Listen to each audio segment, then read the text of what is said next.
எக்ஸல்ல அக்ரண்ட் function பார்க்க போறோம். அக்ரண்ட் ஃபங்க்ஷன்னா அதாவது ஒரு செட்டில்மெண்ட் ஒரு பிரின்சிபல் அமௌண்ட்டுக்கு எத்தனை இன்ட்ரெஸ்ட் ரேட் கால்குலேட் பண்ண போறோம் அப்படின்னு நாங்கள் பார்க்க போறோம்.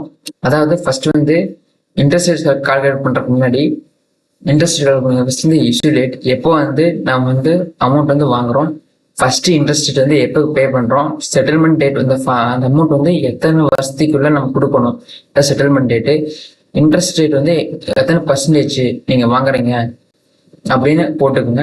போட்டதுக்கப்புறம் பிரின்சிபல் அமௌண்ட் இது நீங்க ஃபர்ஸ்டே கொடுத்துக்குங்க. கொடுத்ததுக்கப்புறம் என்ன பண்றீங்கன்னா equal to ACCRINT function shift to open bracket. First நீங்க இஷ்யூ பண்ண டேட் செலக்ட் பண்ணிங்க.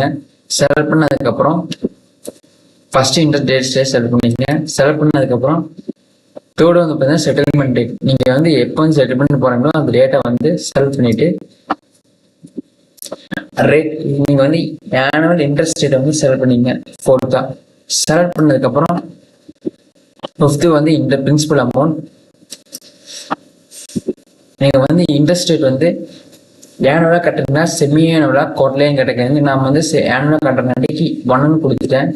1 கொடுத்ததுக்கப்புறம் அதாவது இங்க பாத்தீங்கன்னா டேட்ஸ் பாத்தீங்கன்னா ஆக்சுவல் 360 ஆக்சுவல்ன்றது நான் 1 கொடுத்துறேன். ஆக்சுவல்னு ஷிஃப்ட் க்ளோஸ் ப்ராக்கெட் கொடுத்து என்டர் கொடுத்தீங்கன்னா இன்ட்ரெஸ்ட் வந்துச்சு. அதாவது 20,000க்கு 10% ஆட் பண்ணா 2,660 ரூபா ஆனுவல் இன்ட்ரெஸ்டா நம்ம போட்டோம். ஓகேங்களா?